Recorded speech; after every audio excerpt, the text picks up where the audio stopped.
Hello, everyone, and welcome to another round of Apex Online Racing Formula One action. We are here in Abu Dhabi for round number 3 for the Abu Dhabi Grand Prix. The Abu Dhabi Grand Prix is brought to you by our sponsors, SimSok and Driver61. Go ahead and check them out today at simsok.com and driver61.com. It's been a very eventful first two rounds of the season. And alongside me today, once again, is Tipster. Tipster, how are you feeling after those first two rounds and going into Abu Dhabi? Masa Al Khair, Fizzymon, and yes, it's been an eventful first two rounds. We've had safety cars galore last time round, and a very eventful fight towards the finish between our two championship leaders, Failer and F1 Racer. F1 Racer opting for the one-stop strategy and it not paying off for him by the look of it. Yeah, definitely did not pay off for him in the end. He goes back to back, or sorry, not back to back, excuse me. He exchanges blows with Jan Failer for the top of the standings. This time around, unfortunately, he was not able to keep the win. But those safety cars at Singapore definitely played a huge role in that finishing result, with Failer able to pull away later on. Now, we were discussing the standings here. We're going to go ahead and bring up the drivers' standings right now. And as we mentioned, Jan Failer won last week and is now, once again, the leader in the Drivers' Championship. Can we say we're surprised, Tipster? Because I know I'm not. I mean it's familiar territory for Failer, but it's definitely going to be a close season up top. I think it will be, that's for sure, because right behind him, only 3 points down, F1 Racer, who won that first round in dramatic fashion at Austria, came to Singapore, went for an alternate strategy that paid off thanks to the safety car, which arguably got him one of the better results he could have hoped for, considering he was running outside the top five, coming home in third. Now, up into third place is Galaxy, moving up one position in his Haas. The Haas team having a very good season so far, with Maestro Hoffy now up 5 positions, up into fourth after getting that podium last time around in Singapore.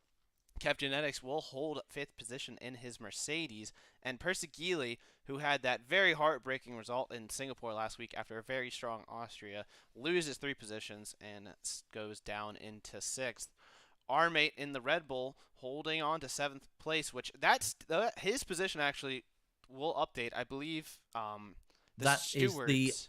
that is the updated position Oh, as that of is the update that after the is penalty. yes. Our stewards came out with the result of the inquiry earlier today and decided to remove the 5 second penalty our mate got for their collision with I believe it was Borna under safety car. It was. Um, and I believe Borna was being AI driven at the time. So the stewards have graciously removed that, moving them up to sixth place at Singapore and seventh in the overall standings. Yes. So the Red Bulls getting some steam going on. Matty 29 with 10 points in eighth. He's had 2 races where he's shown a lot of pace where he can run up at the front, but just hasn't been able to put it together. Will we see that happen today in Abu Dhabi? I don't know. Stay tuned. Rivershawn, the Czech driver, down 3 positions in ninth. He did not have too great of a Singapore result, with Malkian having an okay result, getting some points on the board, now in 10th. Our Brazilian driver on the grid, CDR Lucas 070K, down a position is Alpha Tauri into 11th. Jared in 12th, the remaining driver getting his first points of the season, and Gelbovan leading the rest of the grid without any points. Over to the constructor standings now. Haas up 4 positions and in the lead by 1 point. Now, the interesting thing to note here, you look behind, you got the McLaren and Ferrari team being carried by the most part by the two championship leaders in Jan Failer and F1 Racer, borrowing Jared's 1 point.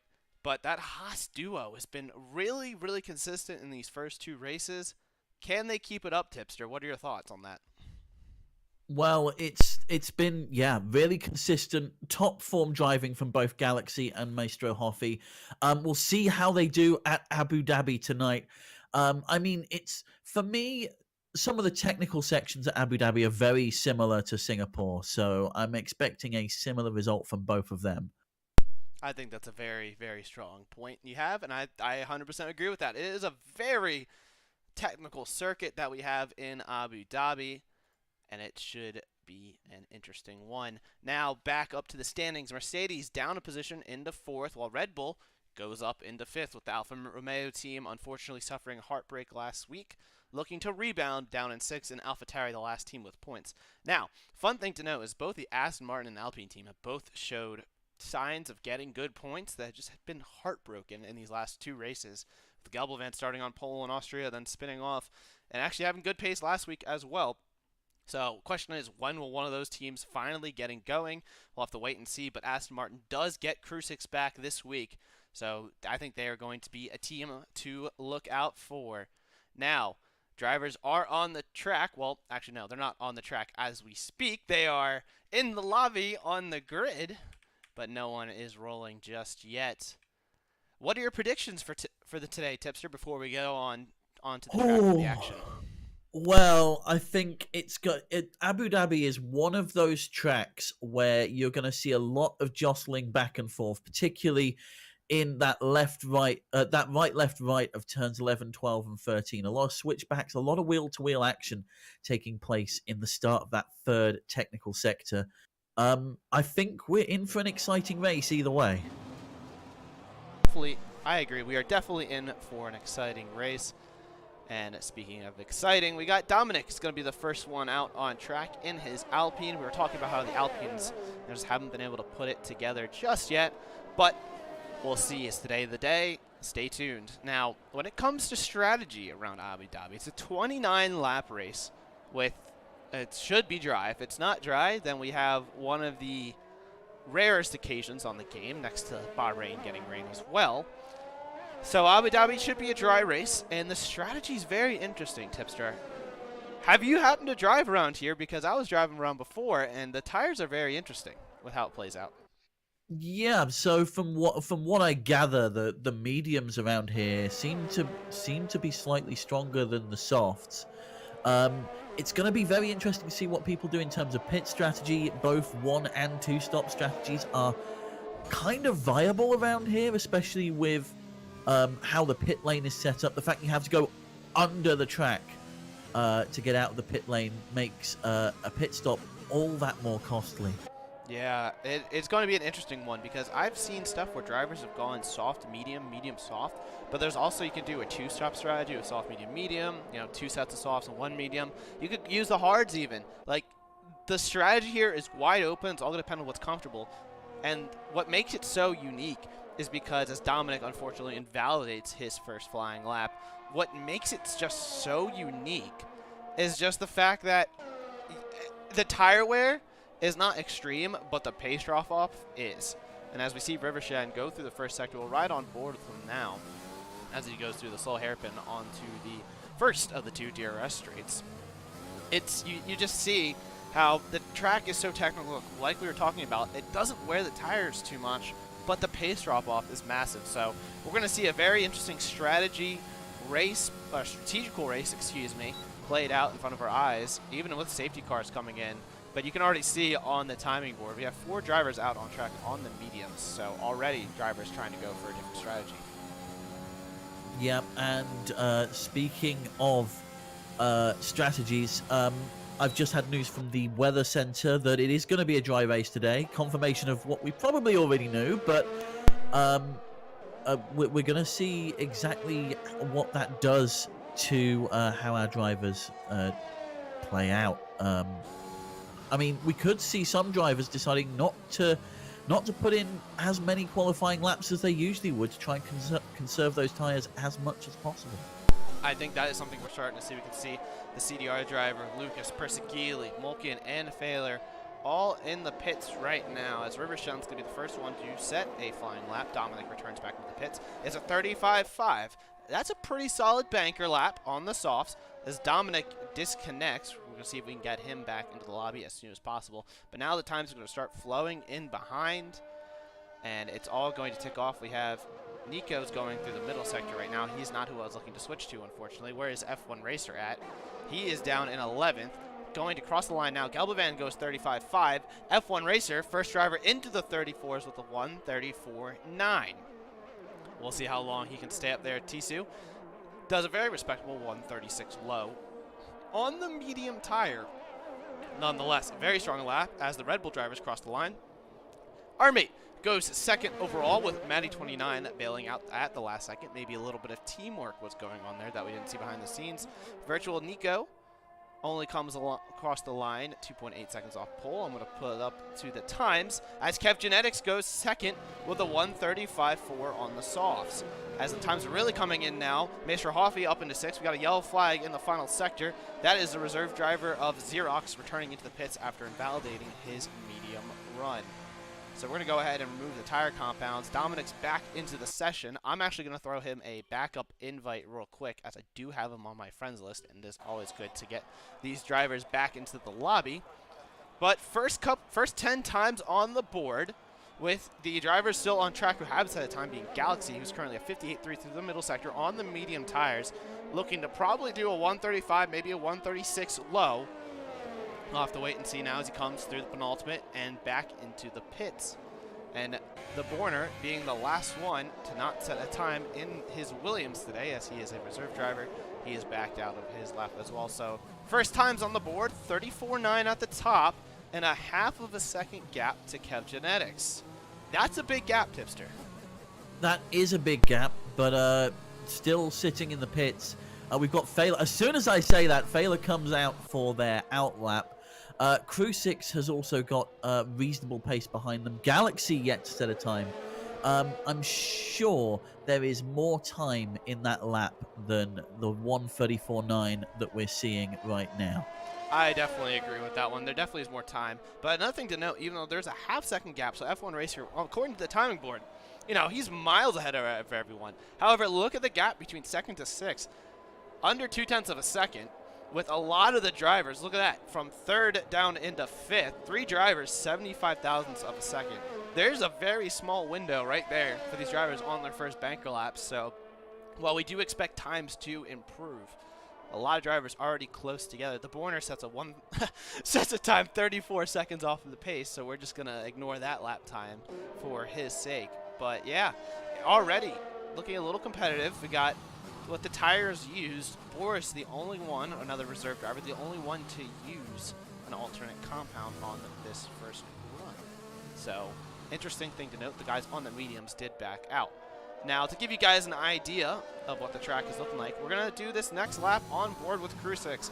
As Tipster said, Crew 6 is a very, very fast driver. Didn't have a great Austria race.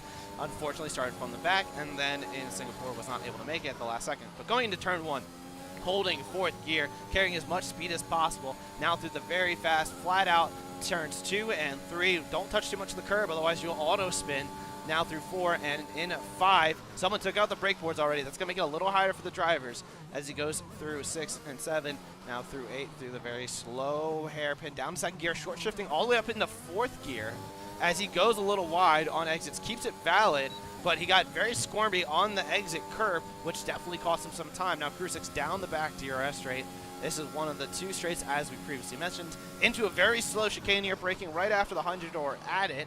Locks up the left front, though. He's going to go way too deep into this corner, and this lap is definitely not going to be the best that he can do. Short shifting on exit all the way up into 8th gear. He has backed out of this lap by the looks of it, Tipster, and it was looking like a fine lap, but then he got onto the curb out of the hairpin. It was looking very hopeful, especially with a 17.2 through the first sector, the best we've seen from any driver so far. Speaking of fastest sector, though, Failer, a 40.4 through sector 2. One of the fastest we've seen so far. Looks like they're on quite the hot lap as they come in through that technical 3rd sector. Hard on the brakes at the end of 16 through 17 and 18, trying to carry as much speed as possible through 19 there, into 20, taking it wide. And it looks like this is going to be a very competitive time from Failer as they come across the line in a 1:34.7, a full 0.2 faster than F1 Racer. That was a very impressive end of the lap. But look right behind him, the Brazilian, Lucas, right there with him with a 134.8. So look out, Failer. We have a new challenger on the board. But that was a very impressive lap there. One thing to note when you were just going through that end of that lap, on turn 20, he was able to eat so much of that apex curb without invalidating. So that could have been the difference right there between Failer and Lucas and some other drivers. It's just how they're, how much of the curb they're taking on various parts of the track. I mean, 21 corners is a lot of corners, and you can definitely get like 100th here or there by just taking a better line through it. There are a lot of places on this track where you can kind of push the limits without angering the stewards, and making the most of those is probably going to be the difference between our two pole times here. Lucas, by the way, had a brilliant Singapore up until the last stretch where they received a 3-second penalty on the last turn of the race, I might add, which I think they're just going to try and keep it clean this week. I mean, I know one thing about the CDR drivers, as he is the only one we have on our grid, but we have a few of them in the American stock. And this R-Mate actually retires coming out of turn 3. Look and see, get on board from Rivershed. Yeah, there's R-Mate in the wall coming out of turn number 3. Probably got a little bit too much on the curb. Tried to save it and was into the wall. So that is R-Mate's session over. He did a 35.4 though, so not a bad lap, but I don't think he'll be in the top 10, which, could be a blessing, could be a curse. We'll have to wait and see. But the Red Bulls driver's day is done, that's for sure. But, excuse me, back to Lucas. I know the CDR drivers, as they drive in the Americas League as well, they're sharing any kind of info. I know that they're really quick around here, and if Lucas is getting some of that info, he is going to be one to watch out for today. So I think Failer and F1 Racer might have some company up at the front. And look who's up in 4th now, Gelbavan with a 135.1 as a second lap. But Maestro Hoffy goes clear by almost 3/10 at the front. Talk about the Haas team having a phenomenal first 2 races. Maestro Hoffy just absolutely obliterated everyone's first 2 runs. Yep, and that adds up with what we've seen from them in Austria and Singapore. They've really got the pace to challenge up front here, and it's just another one on the form for Maestro Hoffy. Yes, as Kev Genetics goes up into 5th place in his Mercedes as well. The Alpine pair of Tissot and Dominic in 7th and 8th. That drops R-Mate down into 9th. Still got 5 drivers who have not done their first lap. Krusix, Maddie, Galaxy, Xerox, and Malkian, all of them not on the board, with the most surprising one probably being Galaxy considering his run of form. Could you do me a favor real fast and look if Galaxy's just invalidated both of his laps, or just does he not even have one on the board yet, like even fully completed? Let's have a quick look and see with Galaxy. 2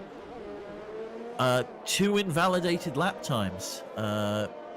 So has just been really kind of pushing the limits of the track a little bit too far on their first couple of runs. This looks like it's going to be their final shot as Krusix comes into the end of Sector 2 and pulls out of the lap by the look of it, is forced wide through 11 and 12, and that lap's invalid. Yeah, Krusix backing out there. Matty 29 as well was on somewhat of a lap, but then he had an Alfa Romeo in front of him. That just did not really get out of the way in time, and as a result, Matty did not set his lap either. So one of those 5 drivers that we talked about who has not set a time. Molkian still in the pits, and so is Galaxy as well. Persigili dropping down, as who just jumped up the board was Nico up into 10th, if I'm correct. Yes, Nico jumping up into the top 10 with 135.5. Not a bad time by the Williams driver, but everyone else getting ready for their final run of the session. Maestro Hoffy clear by almost 3/10 over our current championship leader and reigning champion and the rest of the field. Speaking of the rest of the field, F1 Racer did go faster. He did a 134.833, which keeps him P4, gave him a little bit of a buffer to Kev Genetics behind, but it wasn't quick enough to displace Lucas and Failer up ahead. So the final runs up ahead, Maestro Hoffy with a huge advantage. Who do we think gets pole, Tipster? Oh, it's tough to call. I think you've got 4 very competent drivers up the top there. I think Maestro Hoffi knows they can improve their time. I think they know that they can eke out a few more tenths out on track. It all comes down to kind of when they decide to pull the trigger, who gets held up on their outlap, I think. I do agree. Now, in the meantime, the Borner is currently on a hot lap. He was obviously 17 seconds improved to Sector 2, which would make sense considering he has a 2:09.1 on the board. But it was a 58.1 through the sector, but he did just invalidate his lap.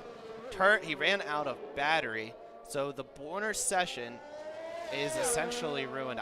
It looks like he doesn't have enough fuel to go again. If he can get back in the pits in time, he might have enough time to eke in one more lap. So we'll keep an eye on the Williams driver and his progress as he barely keeps it out of the wall there. But his session, is not looking good so far, down in 15th. He has a time on the board, so he's better than the 5 cars behind him. But at the moment, not looking too hot. But speaking of things getting hot, we have drivers coming out on track for their final run. The first one being Dominic. Dominic in his Alpine, currently sitting in 8th position with the 135.3. And as we begin the final set of qualifying runs, let's get a little excited here. This qualifying is brought to you by SimSok. Go ahead, check them out, simsok.com. I got a little message for you about them once we get to the end of the qualifying session. But Dominic through the first sector, slightly faster in the Alpine. We're going to keep an eye on him as he goes, as he's the first driver out of everyone else. Lucas also is going to be the second one behind him. We're going to keep an eye on Lucas behind as well with his progress. He's going to be a 10th quicker through the first sector, so look out. The Brazilian is flying as well. Dominic, meanwhile, coming down into that chicane in the middle sector. It's really, well, no, I'm wrong, because the second sector begins right before that chicane, before the back straight in turns 5 and 6. But Dominic now is coming up on a little bit of traffic. Hopefully, he's hoping that some of these guys get out of his way. It looks like he's got a Ferrari way off the road for him. He's going to have the other one coming up soon. He's improved by a quarter of a second, 2.5 tenths. And Dominic looking to crack into the 134s. But it's all going to come down to this very tricky and technical final sectors where he can get all the time. It's going to make or break your lap. And Dominic, he's going to nail, looks like he's nailing a few of these corners, but can he carry the speed through this last little bit of the lap? He does go really wide, doesn't invalidate it. He's keeping it going. Dominic on a pretty solid lap, but he needs to keep it in between the white lines, and coming into the final corner now, power down as quickly as possible. Somehow keeps it in between the white lines. He lost all that time he gained, and he's only up into 7th. Behind him, though, Lucas was 3 tenths improved on his lap, looking to possibly put it on provisional pole. He's barely keeping it in between the lines, and Lucas goes quickest with a 134.402, but everyone else behind him is on a run. Failer, in fact, 2 tenths faster as they go through the Sector 2 line, coming into the backside of the track, coming through turn 20, carrying quite a bit of speed through there into 21, and it looks like we might have a new pole sitter. Oh no! That final corner, he just lost the rear, and it cost him pole position as soon as you said it. Maestro Hoffi, meanwhile, is invalidated his lap. He will not be able to defend his provisional pole that he had. So next up, Maddie did a 134.4, the Red Bull driver, with a one-shot qualifying lap, putting himself all the way up into 4th. Where's F1 Racer? F1 Racer is a 10.5 down through Sector 2. Does the Ferrari driver have an answer for the Brazilian up at the front? We'll have to keep an eye on it. Is that Krusix through the final sector? That is Krusix through the final sector, but it looks like he's not on par to do a 34 low. He is going to do a 35.0, puts his Aston Martin up into 6th position. Behind him, he's got the Alfa Romeo of, well, Persigili's actually on a purple lap down the order right now. Let's keep an eye on him. Sky Kartoffel stays down in 18th, but we'll have to keep an eye on it. F1 Racer, meanwhile, coming through the final corner. He's actually going to return to the pits. He will not start higher than 5th position. A little farther back, got Gelbavan coming up. He's on a flyer right now. The McLaren moves out of the way up ahead.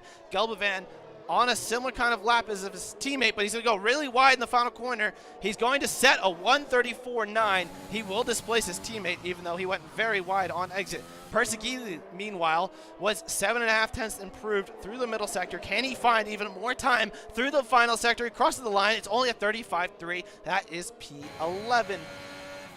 Next up, we got Rivershen. Goes up into 10th position, displacing everyone behind him. And we still have Galaxy on a lap right now. He's slightly improving. He is currently sitting in 9th position. Can the other Haas driver put it into the top 5? No, he cannot. He stays 9th, quickest overall. And it looks like that is the session done. Failer's on an in-lap. And the Brazilian of Lucas 070K, the CDR driver, is on pole. How about that? It's a nice return to form for Lucas. And what can I say? It's certainly probably rattled Failer a little bit there. 400ths of a second. And as you said, that final corner is what made and broke pole position for Failer there. It 100% did. Failer was on a really good lap, but he just went, about 50 degrees to the right, too much. And as a result, just that little bit of too much rear wheel spin cost him pole position, but he's still on the front row with a 134.4. Did get pip Maestro Hoffy and Matty 29 right behind, so a very close qualifying session by the front 4 with the Brazilian driver on top. Failer alongside him on the front row. And then on the second row, we have Maestro Hoffy in his Haas alongside Matty 29. Matty once again qualifying up towards the front. F1 racer, second in the championship, will start 5th once again. He's been starting around 4th and 5th every race, so he's been gaining positions every race, so he's going to be one to watch out for. The Aston Martin team will be in the 3rd row and the 4th row with Gelbovan and Crew 6, followed by Kev Genetics also in row 4. Row 5 is going to be made up of the Haas of Galaxy, alongside the Mercedes of Rivershawn, both Mercedes drivers in the top 10. Dominic down in 11th with Percy Geely with a lot of work to do in 12th. Tisu 13th, Armate in 14th after crashing out, and Nico, Boris, Xerox, Sky Kartoffel, the Borner, and Malkian the rest of the grid. Boris accidentally disconnecting from the session in qualifying as we get ready for the race. Now, while the drivers get their setups ready to go, get their strategies ready, we have a quick couple words from our sponsors. First off, thank you to SimSok. SimSok makes some of the world's best racing socks. They got nice grips on the bottom. I have a pair myself that I'm currently holding in my hand, and I love driving with them. The SimSok socks are designed to make you the fastest driver possible. These socks will grip to your pedals, to your brake, to your throttle. You'll get that extra tenth or whatever that you've been missing because your foot's been slipping. Well, look no further than SimSoks. I love them. I'm looking to get another pair because I'm wearing out my pair with how much I've been using them. But SimSok is the way to go if you're looking to get that little bit of extra time because your feet are slipping. If you want to be the best you can do in your F1 League races or your endurance events, look no further than simsok.com today. Check them out. It's a local, small-owned business, but they make world-leading products. Go check them out. And thank you to our other sponsor, Driver 61. Driver 61 has a coaching academy and has helped plenty of drivers find tenths to seconds of a lap by just using their coaching sessions and consultation sessions. Check out driver61.com to learn more about how you can become the best driver possible. Check them out at driver61.com, and you use the code AOR Driver61 to get 25% off a consultation session plus a free coaching session today.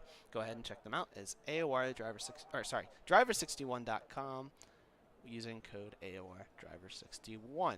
Now, back to the race on hand. The timer is ticking. The drivers are readying up now. I guess now is going to be the question is, do you go for the one-stop strategy or do you go for a two-stop strategy? Because everyone in the top 10 is on the softs. Everyone outside of it has the free choice of tires. What do you do, Tipster? I think, honestly, it's a tough call. And it depends how you feel about other drivers in the league. If you think there's going to be a safety car, I think you can bank on the two-stop fairly, competently. Especially with how deep some drivers go into turn 17 and how much of a problem that causes. I wouldn't be surprised if we see a safety car tonight. So with that in mind, I'd set for the one stop and maybe have a backup for the two. I would agree on that one. Now, looking at the drivers' tire selections, 28-lap race here. The top 10 all required to start on their qualifying tire, so they are all on the softs. But then as we get down to Dominic and the rest of the grid, it is mediums all the way back to Malkin in 20th, who's running the soft tire. So the medium compound tire being selected by a lot of these drivers, they know that it can go longer with its pace than the softs, even if the softs won't die per se on tire life. Their pace just drops off. So I'll be curious to see what the likes of Dominic, Persegili, and Tisu can do from the back. Appears Malkin's having a little bit of internet issues, which is definitely not what you want to see. You want to see everyone be able to connect to the lobby, so he's going to have to get back in here. Also, Boris disconnected as qualifying ended. While he rejoined the lobby, he probably won't be able to get control of his car until we're on the grid. So Malkin, who really wanted to get that good start on the soft tires, is now going to have to let the AI control him and could cause some issues. As we wait for the drivers to get onto the grid, we got some Team Haas fans. Maester Hoffey up in 3rd, Galaxy down in 9th, unfortunately, as the game gives predicted pit stop strategies. I do not see anyone doing a 3-stop strategy in green flag conditions. Not in a 28-lap race, no. No, I definitely do not see that. And as we wait for the drivers, we're going to take a quick 30-second break. We'll be right back as we get the green flag.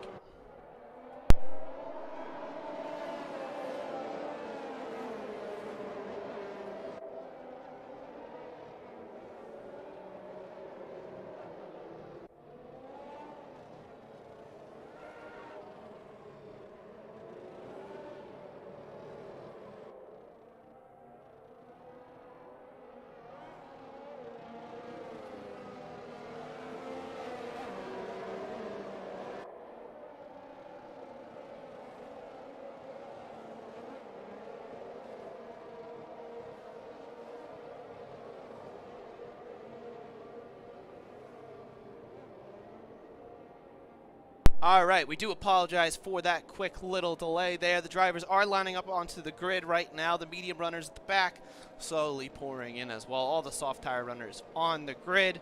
Lights are going to go out very soon. It's going to be a very short run into turn number 1.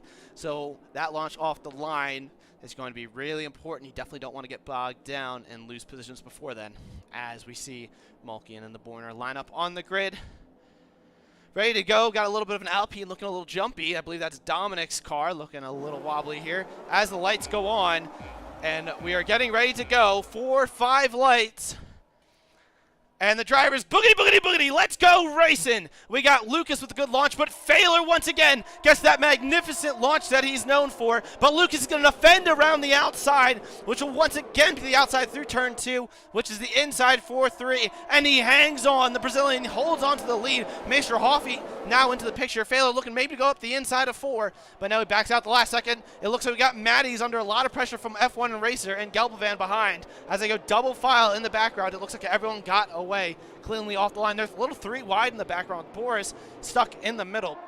But Lucas able to fend off the fast starting on Failer at the start. But now Failer's using his battery, looking to make a move at the end of the first DRS straight. They do not have DRS at this time, and Failer sits behind at the moment. Maddie dropping down into 6, trying to hold on. He actually makes the move on Gelbovan into the chicane. We do have looked like a spinner in the background.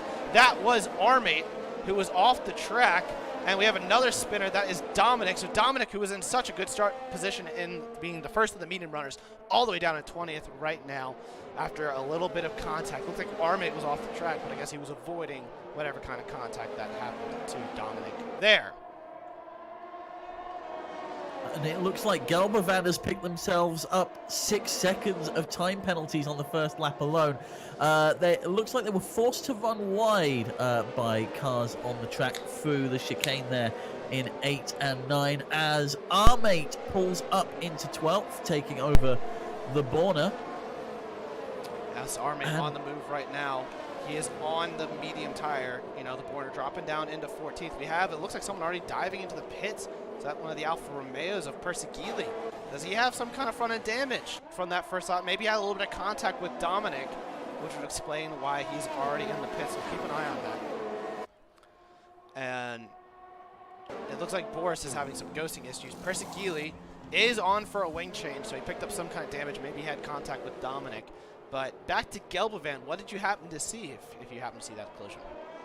So it wasn't so much a collision as wheel-to-wheel, like brushing wheels with a few cars going through 8 and 9, so the end of the first DRS straight into the second. and it looked like they were forced to take a very drastic turn, cutting 9 and costing them 6 seconds of penalties. So I'm going to assume in that regard, since it doesn't seem like an instant 5-second time penalty that won't get served from the pits, that's probably something that he can go ahead and get removed. As Boris disconnects from the session. He mentioned in the One Steam group that he was having some connectivity issues, so that could be his day done way earlier than we wanted. It is not what you want to see from one of the drivers on the grid. One of the reserve drivers in his debut race of the season, so heartbreak for the reserve driver. But up at the front, Lucas leading a DRS train of 11 cars with Tisu at the back. Nico trying to run down the field. He's currently 2 seconds off of it. And Boris is requesting for an invite. We're going to get him back in here, of course, because we want to make sure he gets back in on the grid and give him back up as well once he rejoins, because we want to see the reserve driver get into some fighting. Lucas goes fastest, 1:39.0. Not bad pace, maybe trying to save a little bit of tires. You know, they want the softs to last just that little bit longer as we send Boris a backup invite. Jan Fehler, 7/10 off right now. He's going to have DRS this time around as it just got enabled by the stewards. So will Fehler go for a move? We'll have to wait and see. Yellow flag through Sector 1. That is Dominic, who lost the rear end. Don't know if there's any contact, but that brings out the virtual safety car. We'll see if we can get an idea of what happened. Persegili diving into the pits again. No, he backs out at the last second, but we're going to keep an eye with Persegili. Maybe we can see what happened to Dominic there. But I don't know if there's any contact, whatever. But Dominic's race, which he was in the best position on the reverse strategy, has come to an end in the wall outside of turn number 1. Yep, and that means that, that run that Fehler was gearing up for onto Lucas has been put to a very quick halt by the virtual safety car, DRS obviously being disabled during this period, and all our drivers going to 60% of their racing speed. So as it stands, Lucas holds all the cards, as it were. The Brazilian driver definitely having a very good start to the race. 39.0 as the opening fastest lap of the race. Some of the drivers a little slower back. We have green flag running once again. No drive-throughs picked up, thankfully, as Lucas resumes his charge at the front with Fehler. Very close in tow, but Maestro Hoffy and the rest of the top 11 are right there with Nico trying to bring that second pack into the picture. So we're going to keep an eye on P11, the Alpine. So the sister car of Dominic trying to get the first points for the Alpine team this season. He's on the tire that should be faster at any moment now, considering how much pace the softs like to lose around this track. The mediums are going to be one tire to watch out for as we go. As on my screen, it looked like someone dived into the pits. It was Boris. He's into the pits once again. Not sure if he picked up any damage, and Boris has retired from the session. So that actually is his day over. That is, heartbreaking to see have happened. But we do got some fans cheering on Lucas in the CDR Gaming Alpha Tauri right now, leading the field from the front with a hard charging on Fehler behind. Now it's going to be interesting to see if Fehler does go for the move. Does it open the door also for Maestro Hoffy, and how does it all play out? We'll have to keep an eye on it. We still have a yellow flag, even though that's just Boris retiring in the pits. We'll keep an eye on it now. Fehler, 3.5 tenths behind. Gaining a little bit, using his battery. He's got the DRS now as it got re-enabled. Is he going to go for the move here at the end of the straight? No, brakes early, backs out of it, and waits for a little longer. Kevchin X, though, meanwhile, does get ahead of Galaxy, and he takes over 8th position, but, excuse me, he is out of DRS range now. So he's got a little bit of work cut out for him. He's got to get within DRS range of Gelbevand. Otherwise, this move may have been for nothing. We do have a lot of shuffling in the background. It looks like the Borner is off the track, maybe? Yeah, the Borner was way off the track. Not sure what happened there, but he was way off in the grass. All at the end of the second DRS straight, as Rivershawn picks up a penalty in the border, now down into 17th position. That was very weird. Not sure what happened there. Wish we have a replay function, but it's okay. Krusik goes fastest with a 39.0. Kev goes, I'll go faster, with a 39.5. He's got DRS range back once again, but Galaxy struggling a little bit on these soft tires. He didn't look too strong in qualifying. It looks like he's just overall struggling for pace around here as he's he's possibly losing DRS on the Kevchin X and essentially the front 8 at this point. So the DRS detection point is after this chicane, so he's going to need to get under a second, but he will not get it here, and Galaxy has been dropped from the top 8, which is not what you want to see. Now, speaking update of on the situation with the Borna, by the way. Our mate pulling into the pits for a wing change, so I think there was some contact there as he's making his way out of the pits in 18th. That would explain a lot. And the failure got all right up to the back of Lucas into the chicane after the first of the 2 DRS straights. And now Failur's going to go for a move here. It makes sense to go for the move at the end of the second DRS straight. He will swoop around the outside, and he will take the position away at the end of Sector 2. But Failur goes a little deep, and that opens the door for Lucas, who's going to get his elbows out, throws Failur a little wide, and Maester Hoffy is through into second. We have a spinner. That is Galaxy, who was round at the end of the DRS straight. Not sure if there was contact. But back up to the front, Failur went deep, tried to rejoin. Lucas carrying the speed, held the racing line. Looks like he got his elbow out, made a little bit of contact with Failur, forcing Failur a little bit wider than he would have wanted. And Maester Hoffy in the Haas is up another position, while meanwhile his teammate has spun again. Galaxy really having a bad day right now. His tires are overheated going through the fast couple right-handers, and I don't know if there's any contact there, but the other Haas driver not having a good day. Speaking of how days are going, Failur, Crucix, KevGenX all diving into the pits for an early pit stop. Could this be for a 2-stop strategy? It's looking like it, Tipster. Yeah, I can't see anybody pulling off a one-stopper on lap 6. The mediums... Ooh, we got another spinner. Sorry. It's Rivershan, who is round once again, and it looks like he is going. He was round at, well, sorry, not again, but he spun out of turn number 3. These tires, once they overheat, are lethal, it seems. Back to you, Tipster. Yes, the medium's not entirely going to be going the full 22 laps from here. We predict that they're going to hold out for about 18. So definitely a 2-stop strategy on the cards for these drivers. That would make sense. Now back up to the battle up front. F1 Racer gaining a lot on Maester Hoffy. Boris reporting that there was some desync in the lobby, so we do apologize for not getting the lobby restart in. We'll look into that and getting it done next week around. Do apologize for that, Boris. We wish that we don't wish to have a driver suffer from desync and unfortunately having their day ruined. So we do apologize for that here at AOR. Now, back up to the action on track. So the top 5 still on their starting soft tires. Tisu has lost DRS on his mediums, but he should start closing up the gap to the cars up ahead now. Drivers who pitted, who are running at the front, as it looks like Maddie dives into the pits where KevGenX, Crucix, and Failur. Failur does have DRS dropped on Crucix, but Crucix only 2 tenths behind is going to look to change that, especially considering Failur's 2.2 seconds behind that starting medium tire train. So another thing to note is Persegili is on his hards, is now battling our mates. So definitely don't count out drivers. We got another yellow flag in Sector 1. That is Gelbavan, who is round at the exit of turn number 3. Probably got too much curb. But the Aston Martin driver, again, suffering from a spin due to his own accord. Very unfortunate to see. It's going to drop him down. He surely could probably want to pit at the end of this lap. He's going to go behind Taisu right now as our mate goes quickest overall, 38.4 lap time. But up at the front, Maester Hoffy looking to go for the move. He's going to go up the inside of Lucas into the chicane, and he has the lead. However, did he get the move done before the DRS straight? Or DRS detection zone? He did not, so Lucas is going to have every opportunity to come back at him. Will the Brazilian go for the move here? He's going to swoop around the outside. Does he have the position? No, he does not. He's going to have to try to defend the outside. He cannot hold it around, and Maester Hoffy is your new race leader, He's able to make the move stick and is going to lead, it looks like, a lap around here in Abu Dhabi, finally able to get ahead of the Brazilian driver who was putting on such a strong defense. Meanwhile, Maddie29 makes a move stick on KevGenX at the end of the second DRS straight as the Red Bull driver clears one of the drivers who came in for an early pit stop. So leading a pack of drivers who've made their stops is Failur, who is making some reasonable pace out there. Oh, sorry, that's the outlap, a 155. I would hope that's not a normal lap time, because that is I hope that's not a way normal off. lap time either.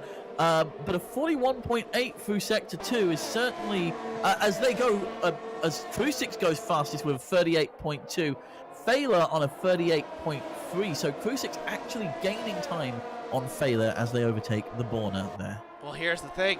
This group of cars as we see Xerox. I thought it was Jared for a second. He's not here today, but Xerox getting very loose coming out of 3. Failer has to clear this lap traffic. Him, Krusix, Maddie, all of them. All of them have to clear this lap traffic if they want to have a shot of making this 2-stop strategy work. Krusix knows he's got to stay with Failer, per se, along with Maddie and Kev, but looking at this lap traffic could stall the progress by the likes of Maestro, Lucas, and F1 Racer. All going to go for the one-shot strategy. And the Borner looking to retaliate, come back up the inside of Krusix, but he does not have the fresh medium rubber to help him out here. But did that cost Krusix DRS? Crucially, it did. Krusix is going to have to defend from the driver who started on the medium compound tire. Krusix running low on battery, but he's going to hold the inside line and make it work. Meanwhile, in the background, Kev Genetics is going to re-overtake Maddie 29, exactly where Maddie made the move stick 1 lap ago. So Kev back up into 13th, Maddie down to 14th. Krusix holding on to 11th position, barely out of DRS range as he is struggling for battery life as he's got nothing. Up at the front, though, Maestro Hoffy looking to break DRS range on the CDR driver behind. Lucas throwing everything he has at it now in the after tire, probably just trying to hold on to the range. But these drivers up at the front going for the one-stop strategy, looking to make it work. They could do it on lap 9 out of 28. The question is, do they pit for the hards or do they go for the mediums? That will be what it says. Now, Tipster, you said, what, 18 laps on the mediums is possible, right? 18 laps is doable. Whether or not it's, efficient or effective is yet to be seen. So that's the question is, do these drivers gamble for the mediums or do they play it safe, go for the hard tire? Now, speaking of the hards, Persegili was battling Armate. He's lost about 4 seconds to him in the last 2 or 3 laps. So you can't argue that the hards are faster than a fresh set of mediums, especially when the hards are a little older. However, you can get off of these slower, soft tires quicker. So it's a matter of what you decide. Now, Nico looking to make the move on for P5 from Gelbovan, who has those time penalties. Xerox, meanwhile, making the move stick on Malkian. And Failer also looking to make a move on Sky Kartoffel in the background. Sky's going to hit a lot of the curb on the entry of the chicane, and that's going to open the door for Krusix behind. Krusix looking to make the move around the outside of the Alfa Romeo. And the Aston Martin driver not able to make it work because he just doesn't have the battery life. Maybe go up to the inside line here, but Krusix is going to settle in behind. Meanwhile, Failer does clear Malkian. That is huge for his progress. He's got 2 cars who have not pitted yet between him and his closest rival on the same strategy. So Failer making the moves work right now, but we'll have to keep an eye on that progress. Now up at the front, Maestro Hoffy into the pits. I had a feeling he was looking to go into the pits. Him and F1 Racer both diving into the pits, getting rid of their soft tire. Lucas stays out critically. So the undercut. Let's see how powerful it is, Tipster. Yes, as we find out where Maestro Hoffy and F1 Racer come out in the standings after their pit stop. It looks like they're going to be coming out around 12th or 13th. At the back of that main pack there. Up towards the front, though, Xerox is fending off Krusix as they come through through that chicane into the hairpin. And it looks like Krusix is making time on them. DRS is live for Krusix, going round the outside very easily there, down the straight. Parks it up in front and puts on the brakes to take 6th position overall. That is how you make the move stick right there. Krusix now up into 6th. Barely out of DRS range once again on Failer. And again, like we said before, like we'll keep saying, DRS very crucial around here. You're going to want to keep it as long as possible and to help pull you along. Meanwhile, Kev Genetics is going to clear Sky Kartoffel. Not going to make it easy though, and Sky is round! Not enough room was left, and it looks like a little bit of sausage got eaten by Sky, and there was contact, and as a result, the Alfa Romeo driver is going to be the biggest loser here, and it dropped down into 13th on his mediums, and he's going to lose it again on throttle as his tires are just overheated. It is heartbreak for the Alfa Romeo driver, losing it on the exit of turn number 14. Back up to the front, though. Lucas stays out for another lap. He's certainly going for a one-stop strategy now. Soft to medium is what you have to assume. Now the likes of F1 Racer and Mr. Hoffy. Mr. Hoffy's caught up to the back of that train of cars that we saw Failer clear. But the Borner's round, and the Borner's into the wall, and he's got a tire off, and he's retired from the session. That surely is going to be a safety car. Yes, it is. Oh! And the race is on its head. Yeah, with that, the field is going to get bunched up, and, well, the advantage that Failer had is going to disappear very quickly indeed. Well, here's the thing. You have the likes of Maestro Hoffy and F1 Racer who just pitted. They're obviously going to stay out. They can definitely go to the end now. It's going to give a free pit stop to the drivers up front in the form of Lucas. But then likes of Tisu, Nico, and Xerox even. They're on 10-lap-old mediums. You can't get to the end on softs here. What do you do? Because you got guys like Failer and Krusix as well. They're on 4-lap-old mediums. You could stay out. You could go for another set of mediums, try to go to the end. But there's so much you could do here where it's going to be very confusing. A lot of strategy stuff's going to come in. At the back, we see Rivershawn, pitting for mediums. Sky Kartoffel onto hards. Galaxy onto mediums, and Persegili onto mediums as well. So, I think the strategies are about to go out the wazoo. Our mate's on a fresh set of softs as well. So, I think this race just got turned on its head, Tipster. I think it's thrown the door wide open here for quite a few of our drivers. And one of the things that we saw there, particularly with Sky Kartoffel, is if you lose that rear, if those rear tires light up, it is so difficult to get them back down to operating temperature, because especially Sector 3, those tires are taking a beating through there. They're hitting the top end of their temperature range.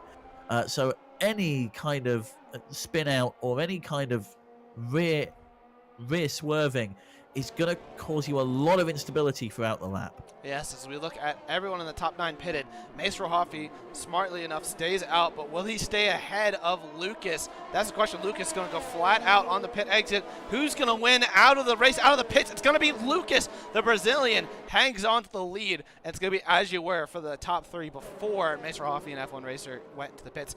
Taisu, though, onto softs.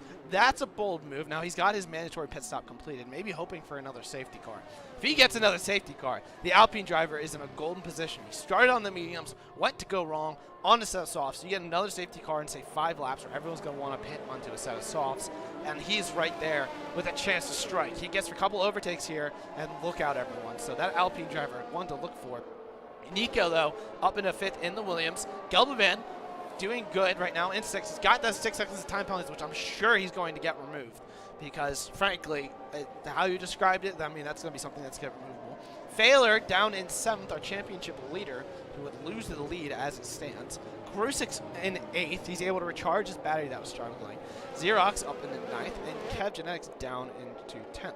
Now, the Red Bull and Maddie, one of the biggest losers. Maddie and Kev were some of the bigger losers here, as they had pitted a few laps. They went for an undercut, went for the 2-stop, and really everyone on the 2-stop strategy kind of just got ruined by the safety car, because drivers on the 1-stop like Maestro and F1 Racer, they pitted. They didn't have to pit under the safety car. They just keep their fresh tires, and just to lose a position to Lucas, that's all. But these guys on the 2-stop strategy are just, they're just going to lose out. As Krusik picks up a 5-second time penalty for ignoring yellow flags. Surely that's going to be a glitch, which as long as he doesn't pit again and serve the penalty, should get removed. As that's, not something you normally see. Don't know why he got that penalty, but I'm sure the Aston Martin driver will get it removed. But this does bring back into the fray the likes of Galaxy and Persegili, who've been running in the points for most of the last 2 races, with Persegili unfortunately losing out in Singapore. So definitely keep an eye on their progress as well once we go green next time by. Yes, and well, it's almost a reset for some of our drivers as we go into lap 13. So 16 laps remain here at the Yas Marina circuit. Lucas, the AlphaTauri driver, leading the field off of Maestro Hoffy, and then F1 Racer in 3rd. Tisu is the one to watch, though, sitting there on the softs. They could theoretically try and push them the whole way. It would be an incredibly risky strategy, though, looking at the tyre wear data that we have from our research team here. Nico ideally needs to close that gap up a little before the safety car goes green. Otherwise, they're going to be in big trouble once DRS goes live. But it looks like things are nicely concertinaing back together now. Yeah, I don't think that'll be much of an issue now. The question is, Maestro and F1 Racer, they're on 2-lap old mediums. It doesn't really have too much racing wear on it. But, excuse me, going down the stretch, if we stay green flag for the rest of the way, which is always a possibility, they will, they might struggle a little bit for the likes of Nico and Geldervan in the last couple of laps. So we'll have to keep an eye on that. However, Tisu is going to be hoping for a second safety car. We got a little bit of, it looks like Crucis and Zero swapping paces with safety cars in this lap. Also, Sky Kartoffel came into the pits, so it looks like Sky, decided that the hards were not in the way, and he's back onto the medium tires. So outside of what's happening right now, Crucis does re-overtake Xerox. I mean, that makes the most sense considering he was ahead previously. He did it off track to avoid the penalties. And that's the thing. If you get a glitch or whatever with your internet due to, you need to overtake someone or whatnot, if you go off track, it resets it. But Crucis just got another penalty for that. So I guess in his case, did not work. But that's something that should be able to be fixed and removed as well. So hopefully, for his sake, it stays green for the rest of the way. Hopefully, for Taisu's sake, we get another caution. But either way, safety car is in right now. Lucas, our race leader, the CDR Gaming Drivers, led most of the race so far, outside of the few laps on Maester Hoffey, is going to lead the drivers to the line, warm up those tires, and here he goes. It's go, go, go. We're back to racing. The AlphaTauri driver with a solid launch is gonna almost get a second off of Maester Hoffey there. Kind of caught the Haas driver napping, per se, which might open up the door for F1 Racer, and it certainly opens up the door for Taisu in the Alpine behind. We're going to keep an eye on the Alpine right now. He's just hugging the rear gearbox of the Ferrari as it looks like Armate makes a move on Malkin after the restart, but now does Taisu go for a move here into turn number 4. He will not, 5 at the moment, through the chicane of 6 and now into the hairpin of 7. Taisu looking very, very quick here, looking to get a better exit onto the first DRS straight.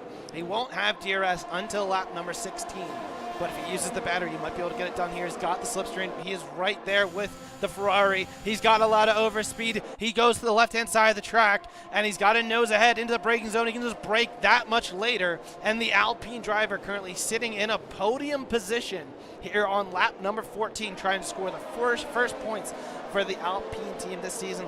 Talk about a first set of points this season, getting on the podium. That would be a great way to do it here in round number 3, Tipster. It certainly would, and I mean, the thing with Tisu is that we've seen that they've got potential. It's just been kind of they've made an odd mistake here or there, or they've been unlucky with how things have played out on track, and they just haven't finished in the top 10. Up at the front though, Maestro Hoffey is 1.3 seconds behind our leader Lucas, which means when DRS does go live, they're going to be under threat from Tisu, assuming that they don't take the position beforehand.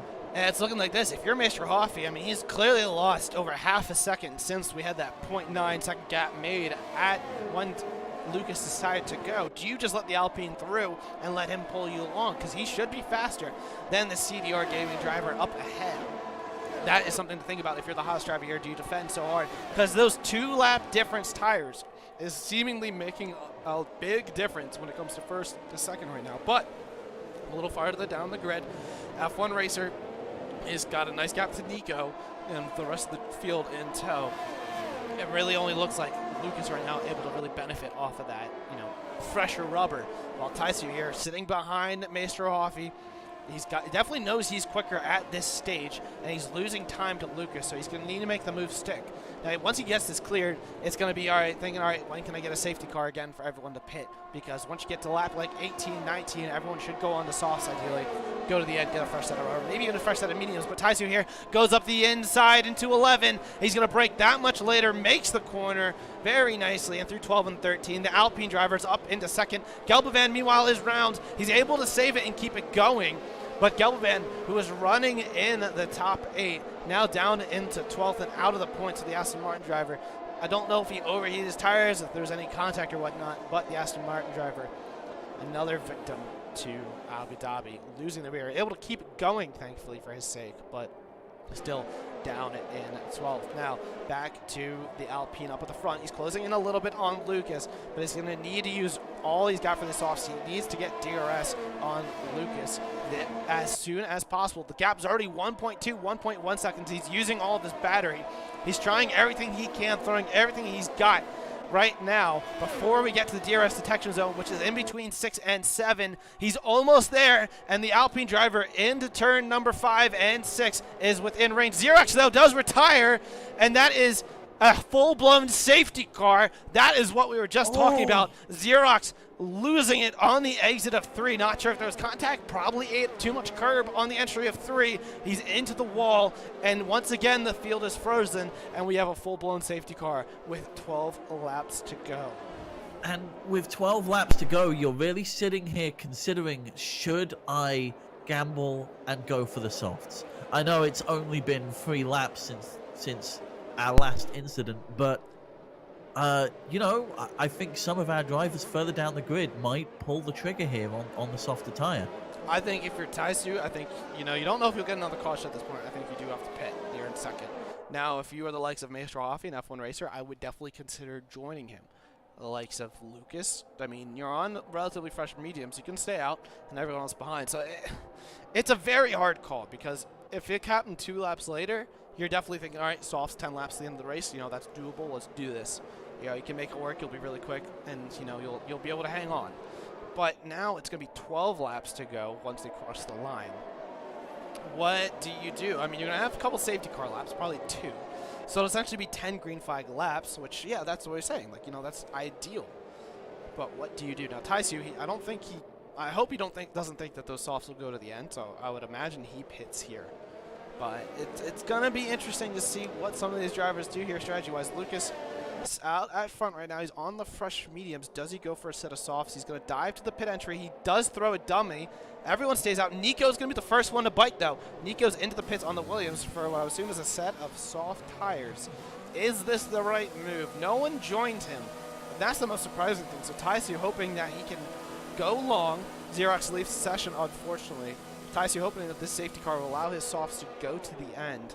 But he's going to lose the advantage he had of the fresh rubber where he was quicker. And once they go green again, he's going to be more on par with the medium drivers around him. And with the safety car so soon after our previous one, we could only be seeing 1 lap from here before we're back green again. That is true. They did just pick up the safety car. The car is already cleared in the form of Xerox, so we could see it go green at the end of this lap. We could wait another lap. That is what we're going to have to wait on. As Lucas backs up a little bit, you know, keeping his tires, you know, going at the end of this right here. Taisu pulling the old Kimi Räikkönen of just not moving. So is F1 Racer in his Ferrari, making it a little bit more accurate of a meme there. Everyone else trying to keep some temperature in their tires, as, you know, you don't want the tires to overheat, but you certainly do not want them cool around here, especially with that fast, very fast turn 2 and 3 section of the track, let alone the rest of the lap. Tipster.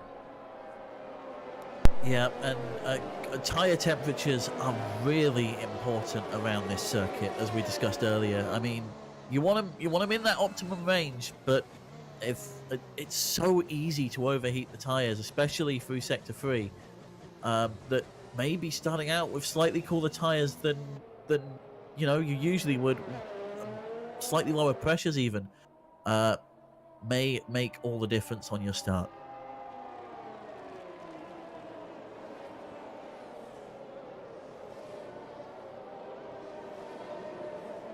So as we're coming into turn 19 for the safety car, looks like we're going to be having another lap under yellow flag conditions. Lucas leading Taisu, holding strong in second, deciding not to pit. Who is that?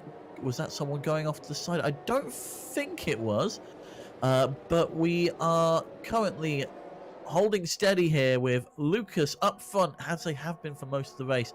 Maestro Hoffi putting up a very good challenge throughout. As Sky Kartoffel pulls into the pits, possibly making a run for a set of softs here, hoping that the bunched up field will make things a lot easier in terms of overtaking, possibly pulling the same strategy as Nico. Failer, our championship leader, currently sitting in 5th overall. Right behind them is Crucix. And although it says they've got 10 seconds of time penalties on screen, we're pretty sure that those are going to get scrubbed off by the stewards after the race. Yes, that and Gelbovan as well. He's got 6 seconds penalties. We do believe he got most of those warnings at that one part of the track. We're actually going to go check the race director real fast. We'll go ahead and take a look at his specific race director. And he got a complete invalidated lap time. We go to the incidents list. And we'll look at, first some stuff. So it looks like Persigili had contact with the Borner. Gelbovan was given 2 instant 3-second time penalties, which probably could get converted to warnings. But does he have any other warnings here? It could be made into 1 warning. He does not. So the Aston Martin driver, depending on how the cut was, I mean, if each of those 3-second time penalties gets put into a warning, he's got no penalty. If it was one singular cut because he got run wide and didn't gain position, it could be just converted into 1 warning and he'll have an extra to spare. Either way, if you're Gelbovan, you want to keep it clean here on out because you could get both of those removed. Crucix, we believe, is a victim due to safety car, maybe a little bit of desync or whatnot, which is just unfortunately plaguing this Codemaster game. On another note, safety car in this lap. Lucas will lead the way, the CDR Gaming driver. 10 to go. We'll take the green flag with the medium tires that are still pretty fresh. He's got the soft runner of Taisu in the Alpine behind, who's on about 2.5 race laps worth of running. But those tires are certainly not as quick as they were on the last restart. So Lucas now looking to maybe build up a quick little gap once they go green and just hang on to the lead. 10 laps to go here. Lucas getting ready to go green. Safety car in the pits. And here he goes. The throttle is down. He is driving full speed once again, and we are green flag here. Lap 19 out of 28. Will we stay green to the end? Stay tuned, but Lucas got a good getaway. In the background of Crucix, really pressuring Failer for that top 5. The Aston Martin driver, once again, he was really quick before, but he was struggling with his battery life. Well, now he's got a full tank of battery, that's for sure. Can he make the move on our current championship leader, who's actually behind his current championship rival in the form of F1 Racer? So we got a nice little scuffle going on here for 4th, 5th, and at 6th position.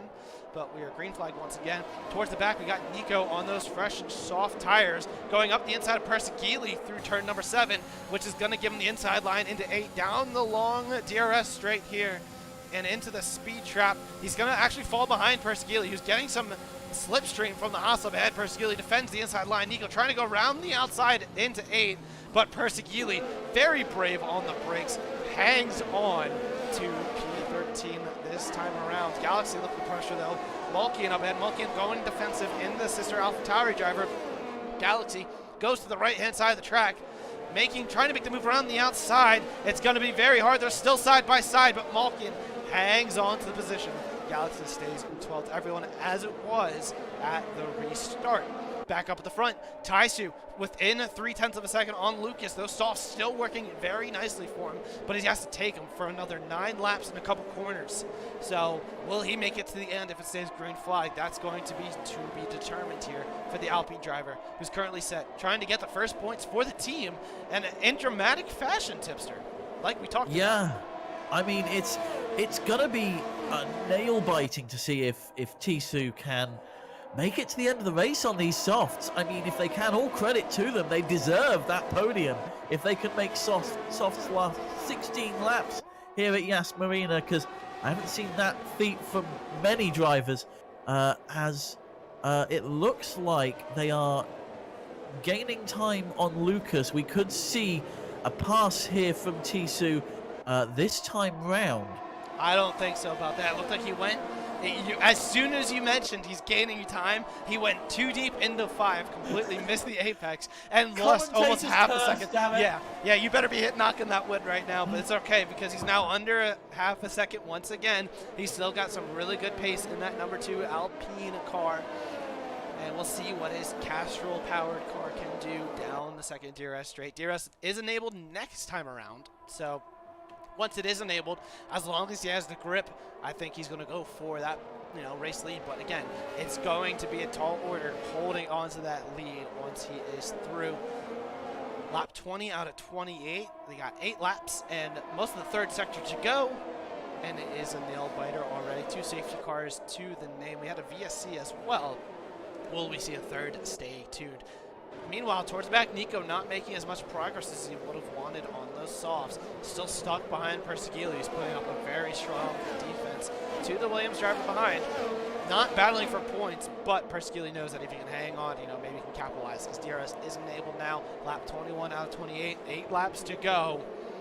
And things are getting spicy. The Red Bull pair, Maddie and Armate, once again running 8th and 9th as TSU picks up a 3-second time penalty. Oh, it is heartbreak for the Alpine driver, because that is going to cost him a lot of positions as it stands with the field all bunched up. The Alpine driver now needs to get through on Lucas while his tires are still quicker, and it has to be now or never. However, Lucas has been really quick since that first safety car restart on this fresh set of medium tires, which is a little older now, but it doesn't matter. The same amount of laps on him as the Alpine behind, who does have the DRS. Maester Hoffy did barely stay within DRS range behind. Gelbevand, meanwhile, making the move on Armate before the braking zone, well before the braking zone, as the Aston Martin driver is recovering positions after his spin after the first safety car restart. Again, he's got penalties that can definitely get removed, so him and his teammate are currently in the Aston Martin team sitting on some good points as it stands. But up at the front, Lucas hanging on for the time around. The CDR gaming driver has had a phenomenal race so far. Speaking of phenomenal, Nico trying to go for a phenomenal move into 11. He's going to force Perseguili a little onto the curbs. It's going to give him a 3-second time penalty. He might be able to get removed. But Perseguili is going to lose out big time. Loses positions to Rivershan and Sky Kartoffel as well. He's down into 16th position. Elbows got thrown. Space was barely left. Unfortunately, Perseguili got a penalty and is down into 16th. Tipster, thoughts on that?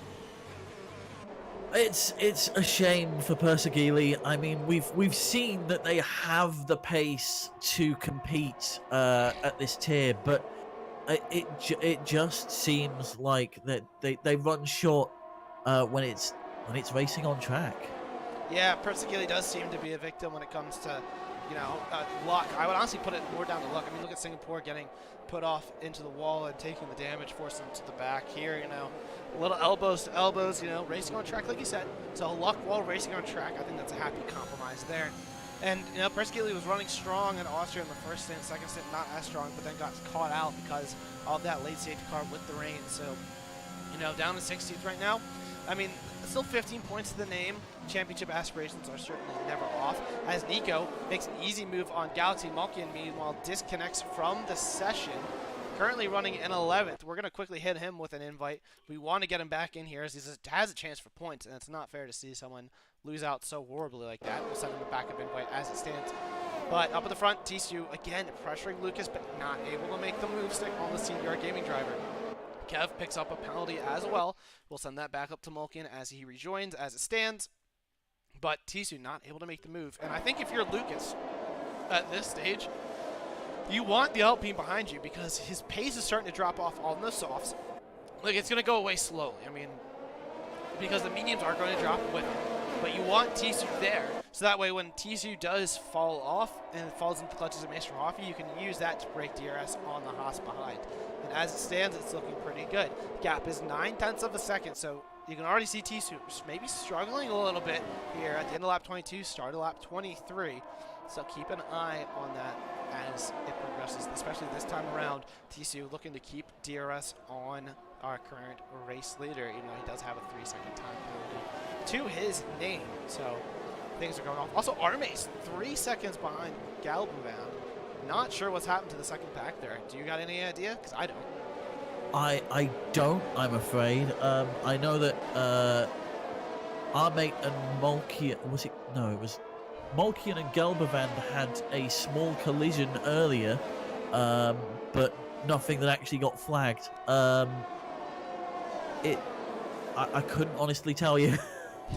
It's okay. I mean, Nico made the move stick on Malkian. I mean, that's what DRS, slipstream, ERS, and fresher tires will do for you coming out of a very slow hairpin of turn number 7 as the Williams driver looks to continue his charge to the field, though. He's low on battery. And, you know, being one of the only drivers to pit under that previous caution, it's suddenly not working out for him. As Jan Fehler picks up a 3-second time penalty, that is not something you say every day. And that is definitely huge. It's going to change how this race goes. Sky Kartoffel makes a move stick on Rivershan down for 14th position. But these time penalties starting to rack up. You know, as it stands, Matty 29, well, actually, Krusix with his penalties getting removed as well. But Krusix and Matty sitting in a top 5 positions right now with these penalties that are with the drivers up ahead of them. Now, of course, you know, penalties can get, warnings can get removed, which can get penalties removed. But considering it's mostly track limit stuff for these 3-second time penalties, certainly you got to be very happy if you're right now Krusix, you should be able to get his penalties removed, and Matty behind. Yes, and up towards the front, Lucas, I mean, started to pull away, was pulling away about a tenth of a second per lap, and then it looks like Tisu has made back a little bit of time that time round. Only 400ths, so not enough to make reasonable gains, but they're still within DRS range. They're still not out of the fight yet, as they're closing quite drastically, and they're going to have DRS down the second straight as well. Hard on the brakes into the chicane there, and just 0.3 separating them as they go onto the back DRS straight here. Wide open. It's not just about the speed, though. It's about the track position, and Tisu into the back of Lucas there in the braking zone. That's certainly going to be a bit of a knock for Lucas, and Tisu's probably taken some wing damage from that there. Potentially. Also in the background, we saw Nico, Armate, and Mulkin going 3 abreast, battling it out for P10. Sky Kartoffel also spun off in the background, adding the exit of 9 into 10. So he's down in 16th. Not a good day for the Alfa Romeo team, but Nico able to make the move stick on Armate and Mulkin after some very fierce battling at the back as well. Tisu, though, not looking like he's got any damage. He's still right there with the CDR Gaming driver up ahead. The softs doing magic for him right now. We've got 4 laps to go as they take the line right now. You can see all the teams putting out their driver info right now as it stands. Lucas out front, Tisu in second with a 3-second time penalty, which would promote Maestro Hoffy into second position, and F1 Racer in third would retake the championship lead because Fehler has a 3-second time penalty behind, and that will hurt the McLaren Drivers' Championship hopes. Behind him, we got Krusix running in 6th. He's got 10 seconds of penalties due to what we believe are removable penalties happening due to desync. Excuse me. Kev Genetics with a 3-second time penalty for track limits. And 8th is Matty 29, followed by Gelbman with 6 seconds penalties due to also what we believe is removable penalties based off of what we know. Now, of course, that can always change. Drivers could forget to post stuff. Either way, that's how the top 9 stands with a 5.5 second gap to Nico behind.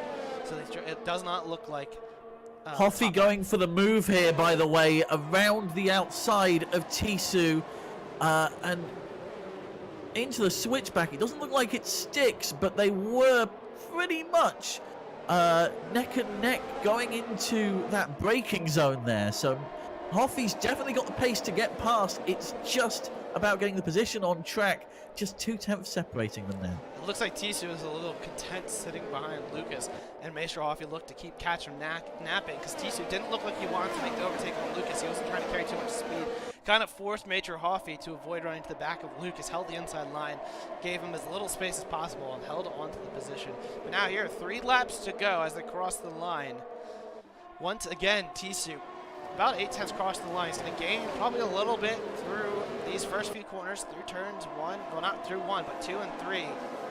He has previously. This time around, not so much. With Maestro Hoffy a lot closer, followed by F1 Racer and Jan Fehler in tow. So whatever Hoffy does, he's got to be very careful. F1 Racer behind does not have a time penalty. So that is game on. You have Jan Fehler 2 positions behind with the time penalties. Nico picks up a 3-second time penalty.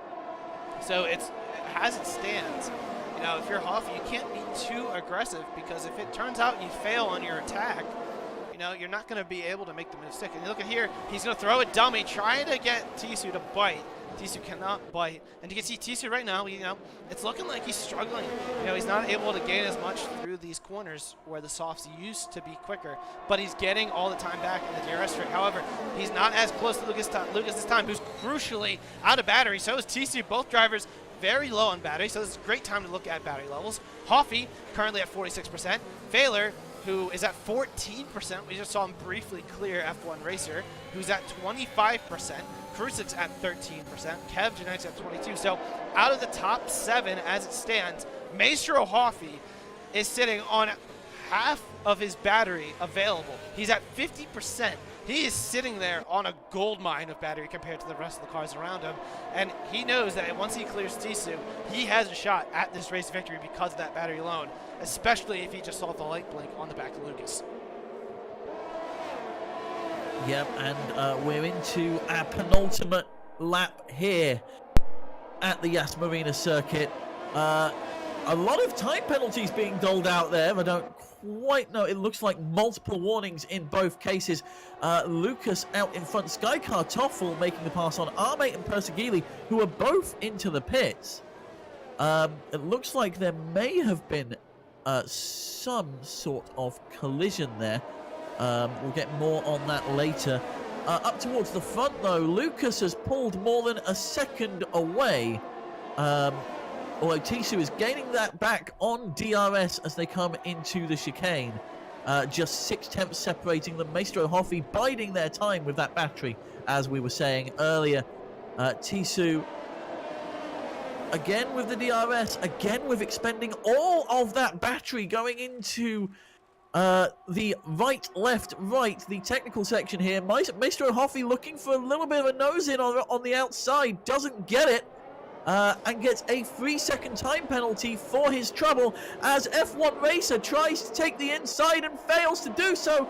Maestro Hoffy stays P3 for the moment, but he is going to have to do some fighting in this last lap.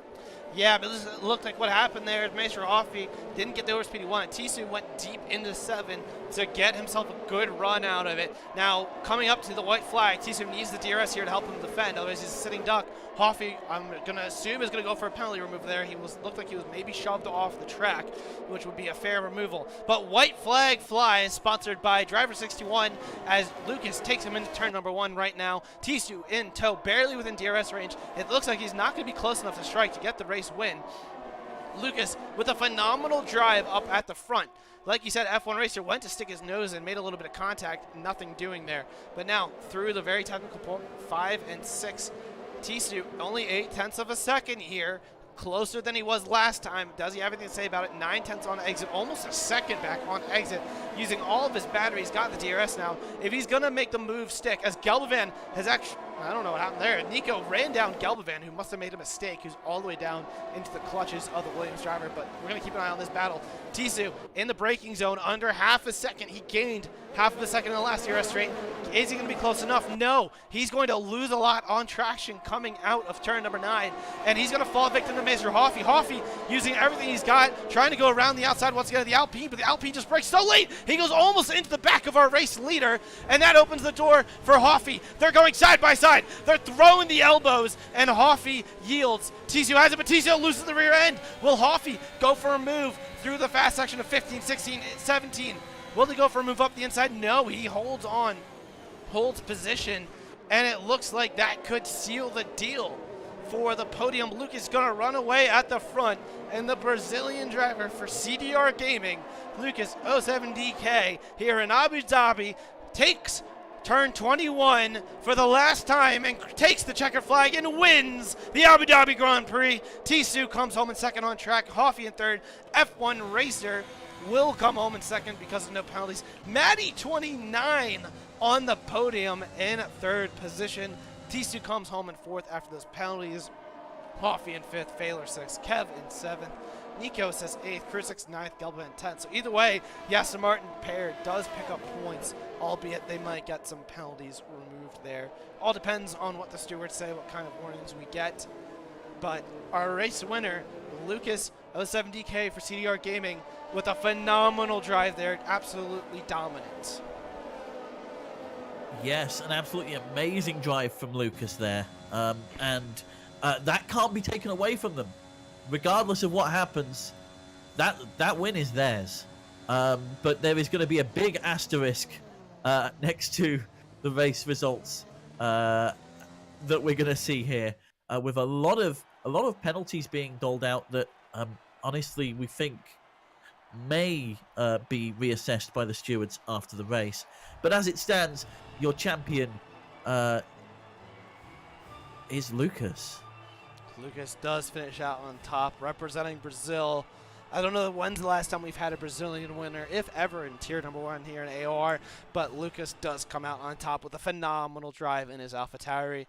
Lucas on top. F1 Racer comes home in second. Maddie29 rounding out the podium for Red Bull with a phenomenal drive. The Polish driver of Tisu hangs on for second on track, which was fourth after those penalties got dished out. Macer Hoffey comes home in fifth. He might be one person to try to get a penalty removed. Failer is going to be in sixth. Kev Genetics seventh. Nico eighth. Crew six. One of the two Aston Martins looking to get a penalty removed in ninth with Gelbavand in 10th. Now we're going to go ahead and quickly get that race director. You can see there's Gelbavand's instant 3-second time penalties, and we're going to go ahead and quickly get all of it in the event that drivers need their penalties removed. You can see the contacts that Crew 6 had under penalty, under their safety car, excuse me. We'll go ahead and look at that real quick. But a phenomenal drive by Lucas. I don't think it was ever a doubt that he was going to win that race. And he came home and delivered, made the one-stop strategy work, played a master stroke in that regard. And Lucas is our winner today for CDR Gaming. Excuse me. So we'll go ahead to the interview booth now. We'll see what drivers want to come in for a post-race interview. You know, we always love to have as many drivers as we can come in and chat. Tipster, before we do, who is your driver of the day?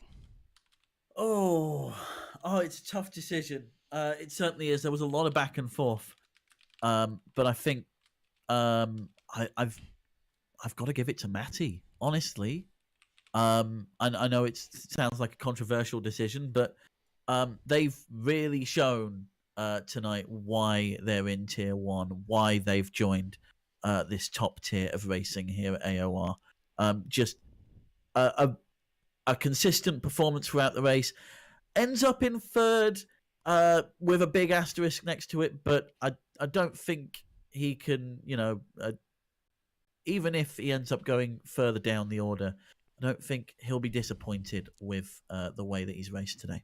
I think my driver of the day has to go to Tisu. He started on the reverse strategy, kept his nose clean, stayed out there long, and then pitted for the softs. He pulled an absolute gamble, pitted for the softs on lap 12, made them last to the end, made the move stick when it mattered, restarted in fourth on that first restart, made the first couple overtakes, and then just hung on to second with some absolutely brilliant defending there. I mean, maybe a little aggressive, but phenomenal drive nonetheless. Now we're going to bring in Macer Hoffey in for our first race post-interview. And Macer Hoffey here, you had a very good result. However, elbows got thrown, and you unfortunately got a 3-second time penalty that we believe might get removed. What are your thoughts on that race? Because that was just very competitive and very fiercely battled there at the end. Yeah, except the last 5 laps or so, I think it was maybe the best race of the season for me. I mean, yeah, it was quite unfortunate with the safety car that it basically came out just one lap later when I pitted. But yeah, I was actually very surprised by my pace because I thought Abu Dhabi is my worst track, but then actually I was I think the fastest car on track maybe with Lucas today. Also, I just butchered the qualifying because normally I did in practice a 34.2, so I basically could have gotten that as well. But yeah, overall just a very good race, except the 5 last laps, which really upset me, to be honest. I mean, you had a phenomenal drive there nonetheless. It was really dominant, and it looked like, you pulled the overcut on the likes of Lucas, and it looked like it was going to work, seeing how it was playing out. On to that lap 10 pit stop, which came a lap or two before the safety car, which is unfortunate. Did you feel you could have made it to the end of the race on those tires as it stood if it would have stayed green? Yeah, definitely. After the Austria debacle, I definitely wanted to, get more into strategy and definitely do things right for the next races. And yeah, it was definitely possible to do, what is it, 18 laps on the mediums? But it's quite hard. So the safety cars definitely helped for the strategy. And I mean, with the safety cars was actually pretty easy. I mean, of course, the mediums fell off a bit, but they were still feeling very good throughout the race.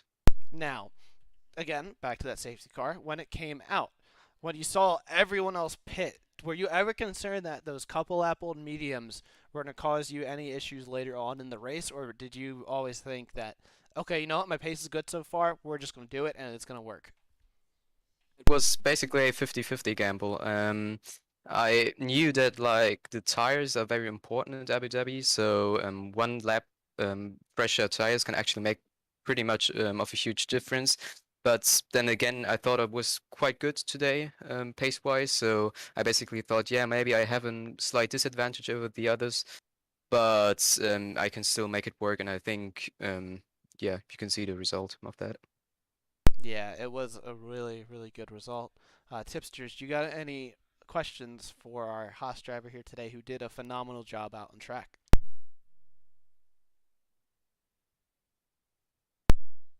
I just want to know that 3 second penalty from your perspective, kind of what happened there, really. So I try to stay calm. So basically, I think it's very difficult, maybe impossible, to overtake Tisu on track. Because like it's okay, it is legal, but yeah, he like always pushes you to the absolute limit of the outside of the track. And then yeah, what basically happened is I think the second back straight, yeah, I went to the outside, and then of course it's not the optimal move, but I was right alongside him, and then he basically pushed me completely off the track.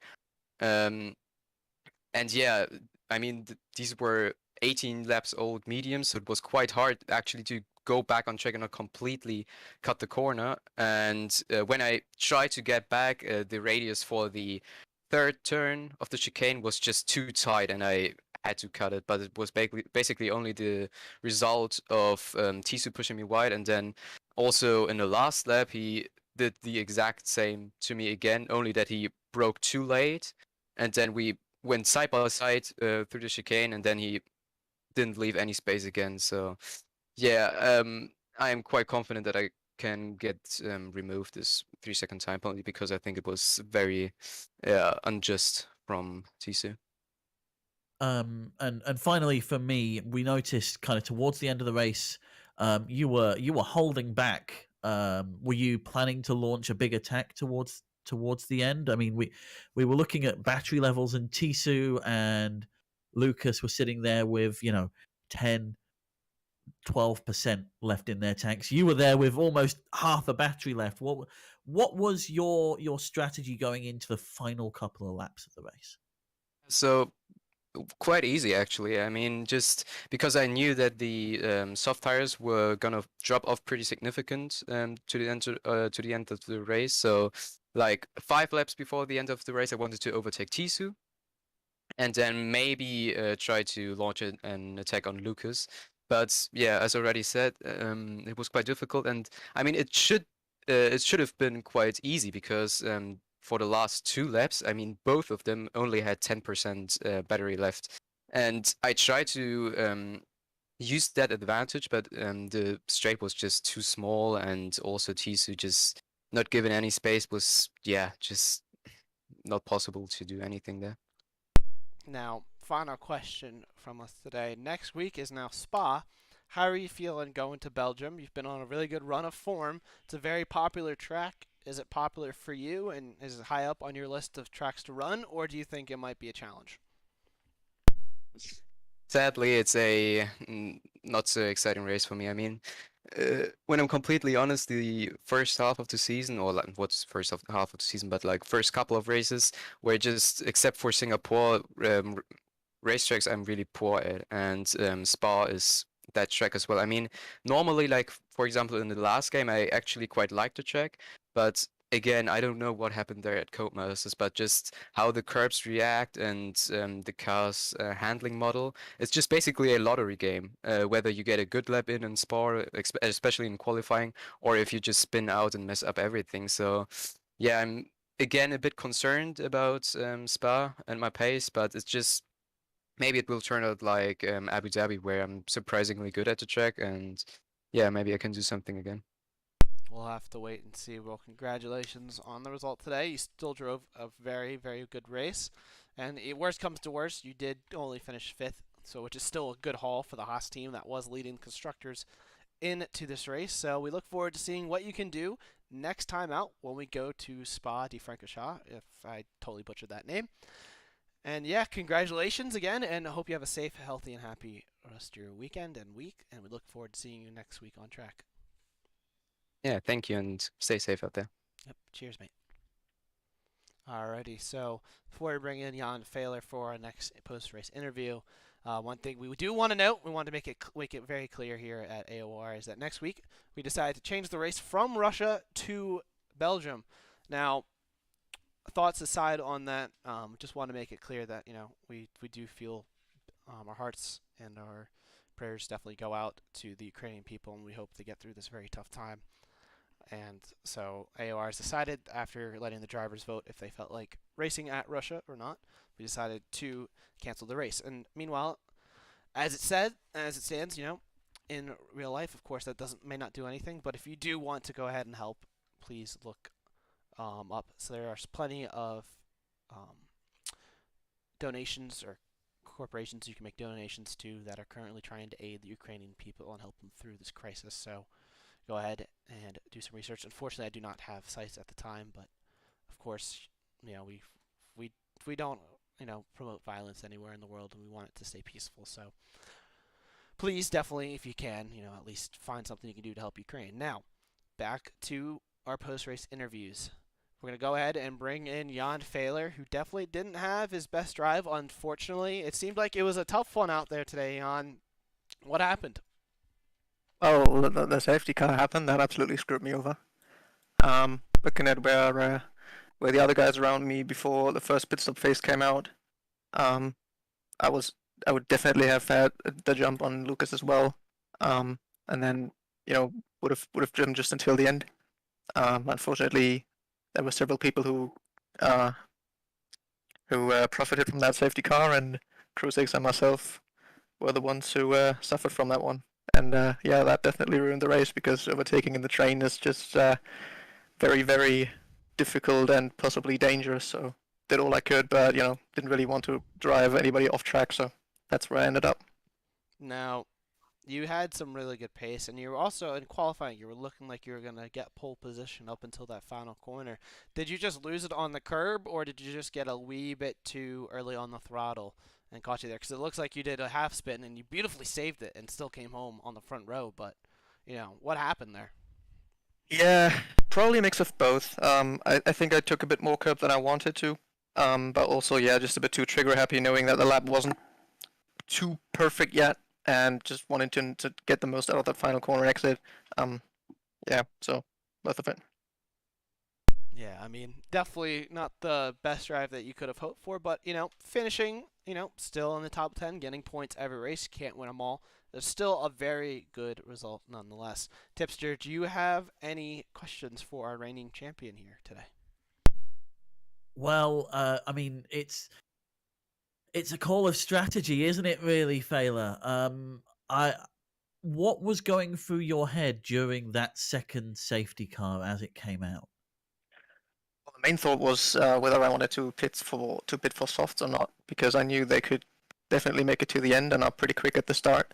So maybe if I can get back to my position, then I can just hang on in there in the final laps to take my position when they drop off. But definitely, I mean, I would have lost track position to so many cars, like 10 cars or something, so I just figured it wouldn't make any sense. Because, being basically in the middle of it, it's just the worst position to be in at that point for that kind of thought. The guys behind me, I would have thought some would have pitted for softs. I don't think anybody did. But yeah, even then, I couldn't have been able to do anything to defend from them then. Yeah, I don't know. The safety cars but both safety cars, in fact, just annoyed me really, because yeah, as I said, they influenced my race pretty heavily, and these are the things that I fear the most, basically, the season, because obviously I'm trying to out-strategize my opponents every race, make sure that, if I know, okay, the undercut is basically everything, then I want to make sure that I don't get undercut. So maybe I come in 2 laps earlier. When I know the 1-stop is easily possible, some might opt for 2-stop or whatever. Maybe I can, like today, maybe I thought I could maybe bait somebody, go in that early into the pits, so that they think that I do the 2-stop. And then I just, do the 1-stop until the end and have that massive undercut for those people who maybe would have pitted around lap 9 or 10, which would have happened for Lucas, for example. And even the others that pitted lap 7 or 8, like F1 Racer, Maestro Hoffi, they were behind that giant traffic train, which also held me up, right? So the undercut without that train would have been even bigger. So everything would have went well and perfect, basically, without the safety cars. And obviously, you try to do that kind of thing on every track, and, just bad timed safety car, they can just screw you over all the time. And there's nothing you can do about it, because you never know when a safety car is going to come out. Yeah. I mean, at least my penalty, I think I can get my time penalty removed for that second warning, so that would elevate me up to P3, but we'll see how that goes. That would be a big twist indeed, because there are definitely a decent amount of drivers who we think might have some penalty removals put in today. Now, our final question for you today here, Jan. We got Spa next week on the calendar. It's always a fun track, always a very competitive track. Do you think you can get a nice rebound when we go to Belgium next week? I hope so. Last season when I couldn't make the race, I was quite sad I couldn't make it, because my practice was going really well, and looking at the pace, at least in qualifying, I can't really judge race pace from last season, obviously, but from qualifying, I think my pace was looking really good before, so maybe I can repeat that now and transform that good practice into the race, actually, and then, maybe have a bit more luck this time and then bring it home. Guess we'll have to see how it goes, Jan. Not the day you were hoping for, but I'm sure you'll rebound stronger than ever. Congratulations still on getting the points, and we look forward to seeing you next week on track, and hope you have a happy, safe, and healthy rest of your weekend and week. Yeah, thank you too. And yeah, good luck for your race again tonight. Thank you. I'll need it, that's for sure. Yeah. All right. Cheers, man. Same. All right, that was our final post-race interview for today, Tipster.